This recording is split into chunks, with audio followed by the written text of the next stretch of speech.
with us today. We're really grateful for all of you who are taking the time to sit with us and watch these videos. It means a lot to us. Yes, we are. Today, we're going to cover what our first impressions were, not walking into the prison, because we have kind of already gone into that, but the misconceptions that we had, Liberty had as her first day volunteering, and that was your first day in a prison, right? Yeah, ever. And then my first day and my misconceptions as an officer, and just the first different interactions. They don't necessarily own, they're not just the first day, but just that first kind of time of realizing, this is this and stuff. So that's what we'll be focusing on today. And again, yeah, thanks so much for watching. You had never been in a prison. No, I had been in a county jail. In my home. Do you want to know this story? I don't think I've heard of this yet. Okay, twice. Whoa. I went to visit a family member in the county jail in my hometown. And it was like the phone with the glass, and like, I think we even like put our hands against the glass. Like they do in the movies? Yeah. And then there was my little overnight experience. That's for a whole nother video. A Japanese prison. Oh yeah, I can't wait till we go to that. Man, we're filming that next. Oh my God. Read my book, The Heart of the Runaway.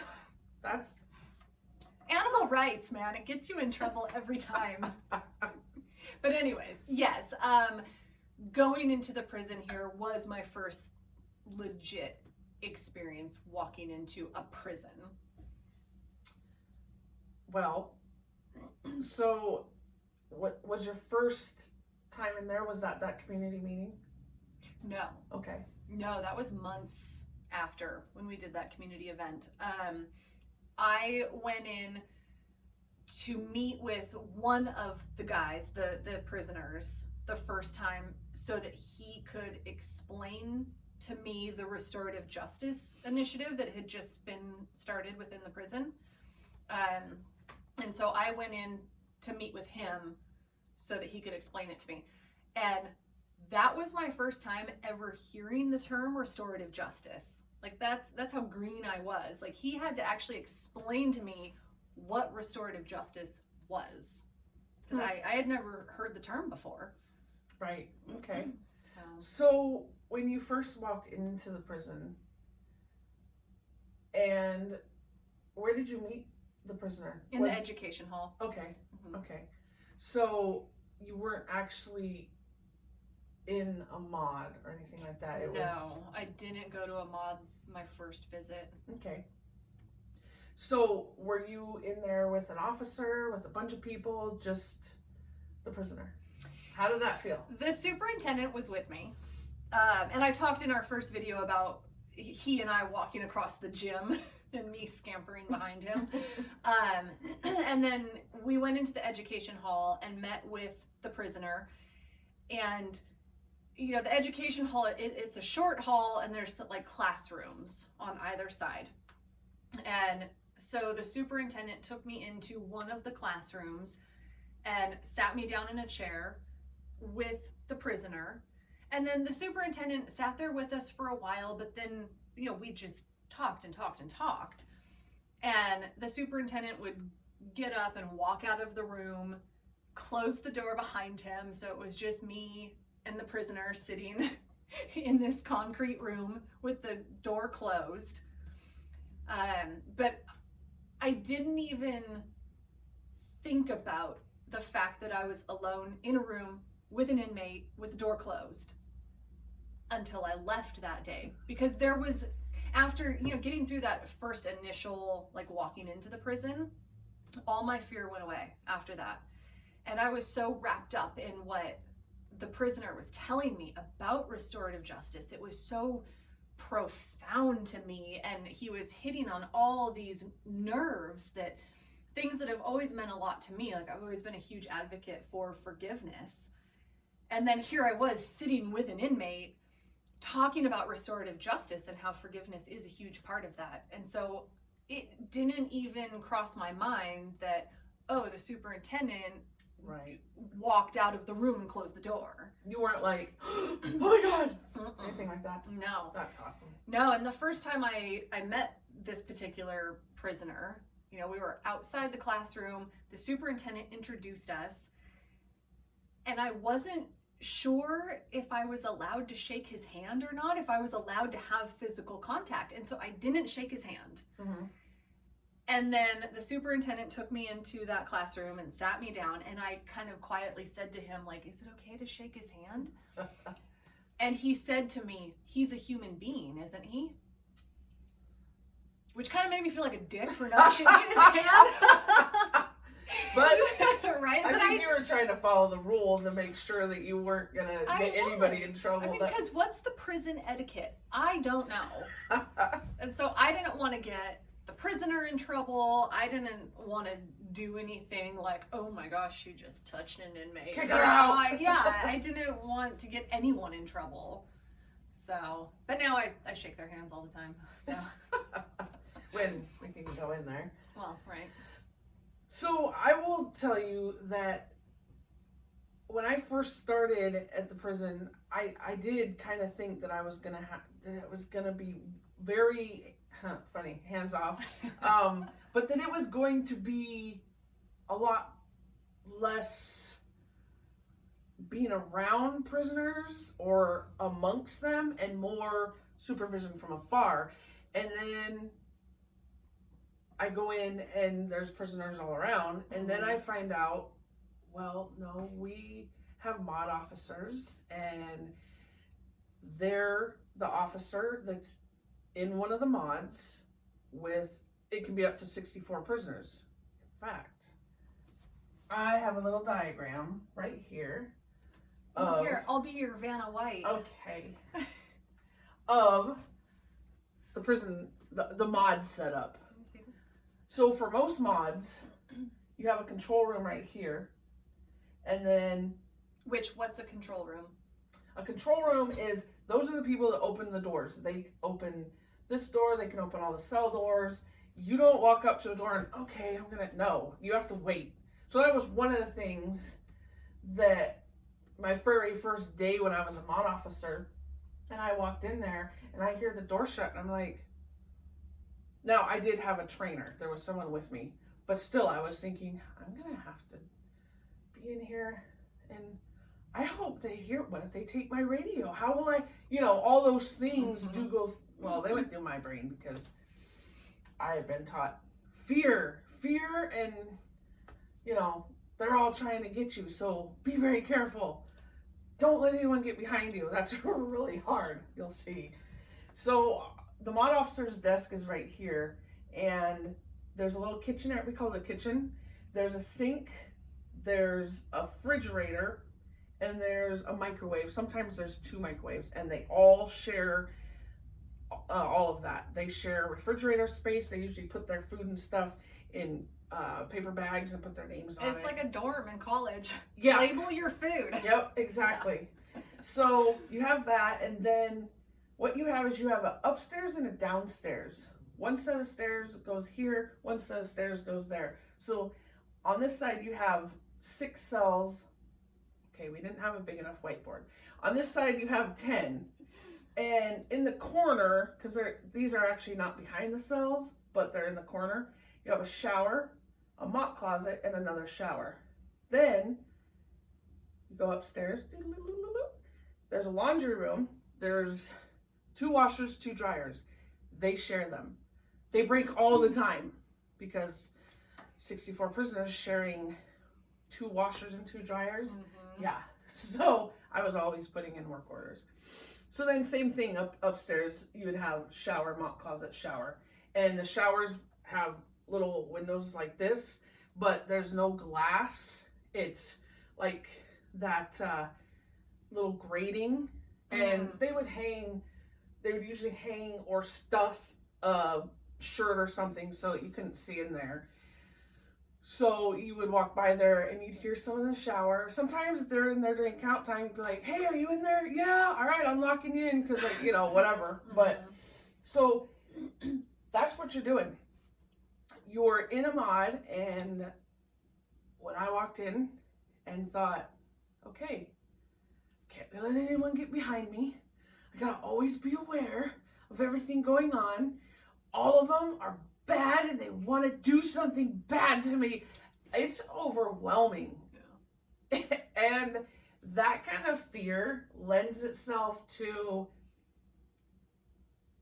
it being so easy to treat them as, okay, keep your distance. And not just the physical, but also the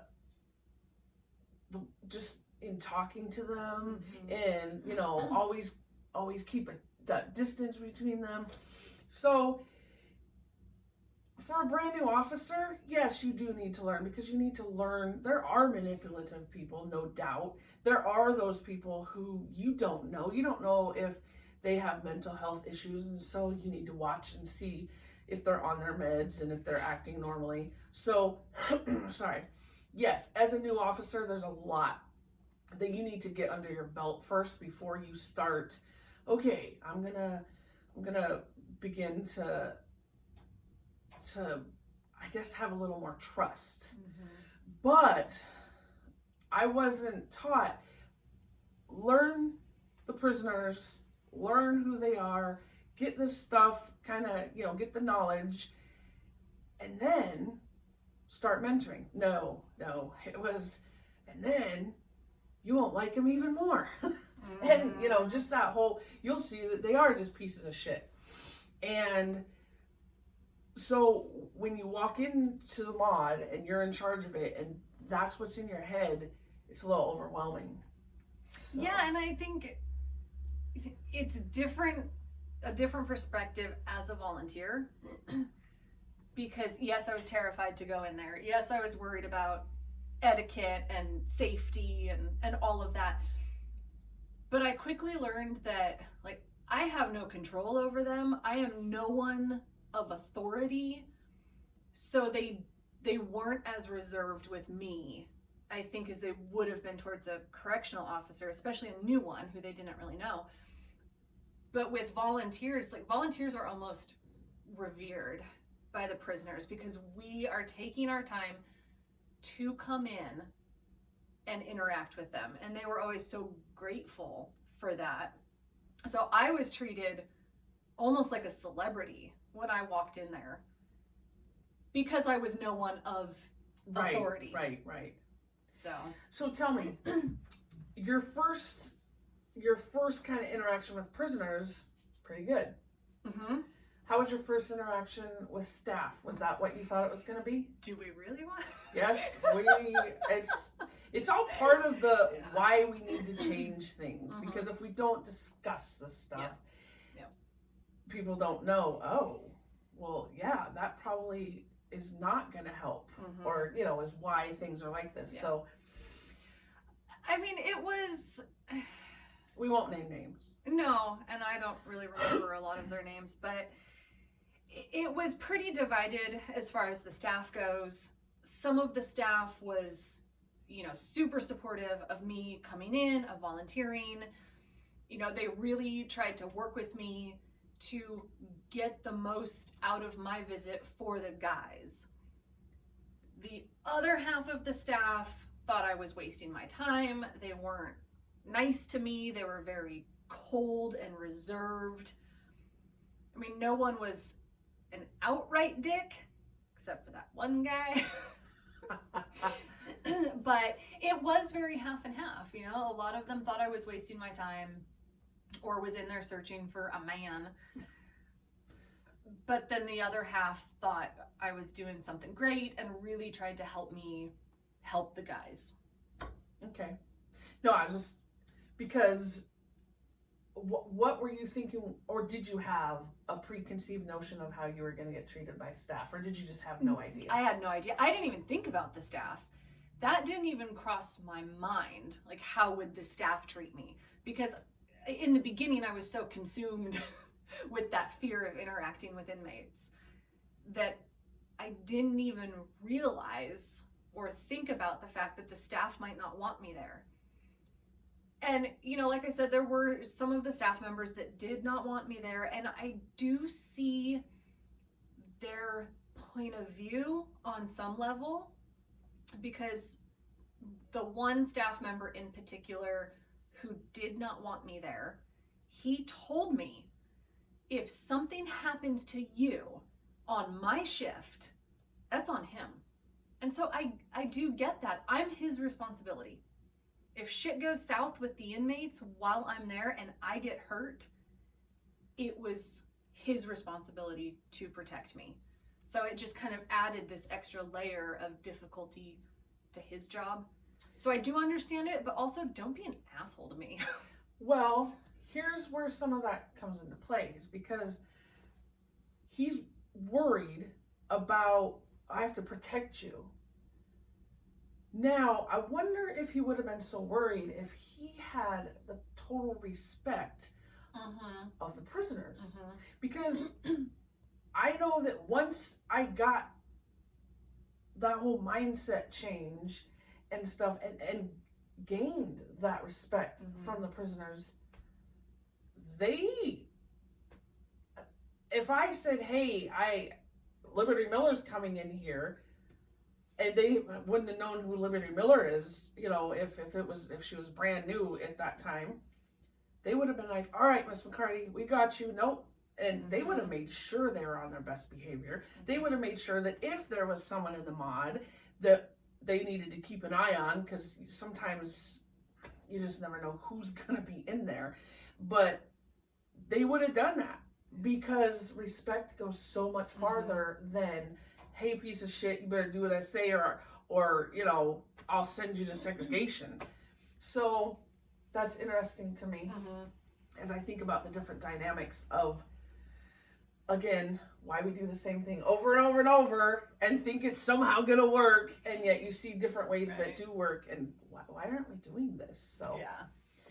So one of the things that I was going to say about this that I forgot to was, right here, there's a television, and there's some couches. Not couches like you would think, lean back, recline couches. Some couches that were made in the prison industries area. So these guys all shared a communal television. Now, some of them bought their own televisions in their rooms, but say football games, NASCAR, basketball games, The Walking Dead was a huge hit, Vikings, stuff like that. So you would have 64, or let's say you only had 50 guys in one mod sharing washers and dryers, refrigerator space, showers, not sharing, but you know what I mean, a television, all of that stuff. And yet we would look down so much on them when they fought. Stick 50 of any kind of guys together in a space like that. Well, yeah, I mean, and siblings, like, you have 3 kids. How often do they fight over what they want to watch on TV, or who's running the washer while I'm trying to shower, that kind of thing? Yeah, as I started thinking about this stuff, I started realizing, wow, we could have so many more fights, especially if they were like my kids. Just because there's so many things. You kind of have to say, okay, well, I don't even like basketball, but the playoffs are on, so all right. And yes, do you have your bullies? You do, but it's hard to bully 50 people into, watching a show. Yeah. So with all of the sharing that had to go on, it's pretty amazing to me that really the amount of fights, I don't think it really is so much that they're prisoners. It's that they're in this little space sharing everything. You shove all these humans into one space. I mean, working on boats too. Like, I worked on boats for years, and it's the same situation. Like, you put that many people in a confined space, and they're not all going to get along. Nope. Right? So the other thing that goes along with that is that there's 2 people to a cell. And if a guy can get a single cell, sometimes they'll do everything they can to hang on to it. I've seen people be as annoying as they possibly can to get a reputation so that nobody wants to sell with them. But at some point, depending on how full the prison gets, you will have to share a cell. And one such time happened when I was pretty new as a mod officer. Like, it was one of my first experiences. So I was given a mod, okay, you're the mod officer, and I think it was the next week. So I was new. The next week, we had what we call the chain come in, which is a group of prisoners that come in from either another, from another prison. And so they come in, they kind of choose, okay, these guys are going to go to this house, these guys are going to go to that house, and oh, hey, McCarty, you're getting 3 new guys in, so figure out where they're going to go. Okay, cool. I'm new. I'll just put them in rooms. All right, empty room, empty room, empty room. You learn a lot when you do that, because 2 of the guys that were coming in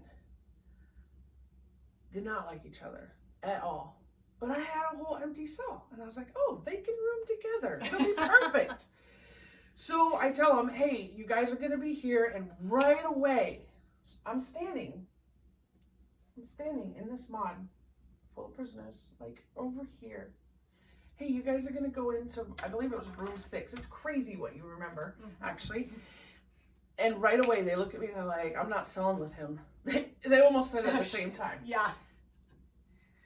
And I'm like, well, I don't have any other space, so you guys are going to have, fuck that. I'm not selling with him. And the other guy's like, yeah, I'm not selling with him. So I'm like, I'll be back. I'll be back. I go out to the office, and my sergeant's in there. I'm like, hey, these guys don't want to sell together. What do I do? Hey, they have to sell this together, or that's refusing a cell assignment, and we'll take them to House 1. So you need to let them know that. And House 1 is solitary confinement. Right. So you guys know. So I didn't realize I was kind of being set up in a way, because my fellow officers and my sergeant didn't know I was going to do what I ended up doing. So they're telling me, yeah, they don't run the mod, you run the mod. You have to show them that you are in charge. This is a great learning experience. So I guess they got busy talking about how things should be done. I got up, I walked into the mod, walked over. I'm not talking little guys, I'm talking big. Like, if you don't sell with him, you're going to House 1. If you don't sell with him, you're going to House 1. I'm thinking, okay, they're going to be fine with it. No. Fuck that. I'm not going to, fuck you. Fuck. I mean. Oh, God, it's terrifying. I'm standing there like, this is my job. This is cool. So, I'm like, then come with me. You guys are coming with me right now. It's crazy because they did. They're walking with me, and I'm standing at this slider that I can't open. I'm standing there. Whatever mod, slider please to the control room. On your radio. They're busy, on my radio. Yeah. They're busy opening other doors, doing things like that. As I'm standing there, I look at one who's like this much taller. I look at the other who's taller than that guy. And I'm like, this is really stupid. I'm standing here and these guys could just punch me in the face anytime they want to. Mm-hmm. So, let's just call it golf mod. Golf mod slider, please. Oh, here they come. They open the slider. I go walking out into the sally port with the 2 guys. We walk up to the office, and the sergeant and the other officers all of a sudden stand up, and they're like, what are you doing? I told them they're going to House 1 if they don't sell together. And then the prisoners start going off. Yeah, that's fucked up. Blah, blah, blah, fuck that. To make a long story short, they did end up going to House 1. And one of them almost fought us. They called for assistance. And I'm so new that I'm like, what's going to happen? So I go to put my hand on one of the prisoners because we told him they need to cuff up, which means we're going to put handcuffs on him. He tenses up and he starts to get ready. And this guy's huge. Like, and I let go. I was like, whoa. And another officer said, hey, look, we don't have to do that. And we actually talked him down from, I think we were really, really close to getting our asses kicked until more people came. But they did end up going to House 1. And then the sergeant sat me down and he said, why the fuck did you do that? I said, well, do what? Why did you walk in that mod and go get them? You guys said if they weren't going to cell together that they were going to segregation. And he's like, no. He said, we call them out here. You don't go walking into a mod full of prisoners and they can get angry, and now you're surrounded by 64 prisoners and they feed off each other usually. He's like, you're lucky you didn't get your ass handed to you. And he goes, however, he goes, you probably just earned, your respect probably just went up about 100% in there. And I was like, well, cool, because that really sucked. I mean, after the fact, I was like, oh, I almost got my ass kicked. A lot more intimidating than unruly teenagers, huh? Yes. Yeah. I always used that story when I was training other officers because it's like, look, if you think you're going to have an issue, you call them out. We deal with them one-on-one. You don't go in there, piss them all off, and then hope you can run and hide under your desk or whatever. Stir the beehive. So that was one of my first experiences being a mod officer, and yeah, it was a lot different. Yeah, and it's that prison etiquette. Like, you're a new officer. How do you know what to do? Yeah. Hey, they said, terrifying. Go tell them. I did. I told them. Yeah. I thought, well, I wonder how long I'm going to last in this job. Well, in any other job, you know, like at my coffee shop, which is where we are now, you know, you make someone's coffee incorrectly. You're not going to find yourself in the middle of a prison riot because of that. But you make a mistake at work as a correctional officer, and you're in the middle of a prison riot. They're different jobs there. It showed me something, though. It showed me that, okay, they're not going to take every opportunity to kick my ass. Yeah, they all even knew that was a dumbass move. Yeah. But they also thought, here's this female who's brand new walking in here telling one of the guys was what they call of course, went right out of my head, a heavy. A heavy being someone who has a lot of influence, who's been there a long time. One of them was a heavy. And so I pissed off a heavy. And yet I didn't get my face smashed in. And so yes, the respect level did go up. But I also realized they don't jump at every chance they can to kick your ass. Right. Like to do worse. Like TV wants you to think they do. Right. Yeah. So that was awesome. Well, is that time for today? Yeah, we're running out of time here. Thank you again for watching. We are so grateful for you guys who are taking the time to watch these videos, to listen to our stories. We really appreciate it. And together, hopefully we'll make a difference. Yeah. Also, if you guys have subjects that you'd like us to talk about, if you have, just suggestions for different stuff, please let us know in the comments and we'll definitely get to those. We have a ton of things to talk about, but we've both been in prison. We've both been in the prison, so there might be things that we haven't thought might be interesting. So please let us know, and also keep watching because we're going to do some giveaways coming up. Yeah. Yep. Free shit. So thanks again. Yep. Like, share, subscribe. Definitely. And we will catch you next time.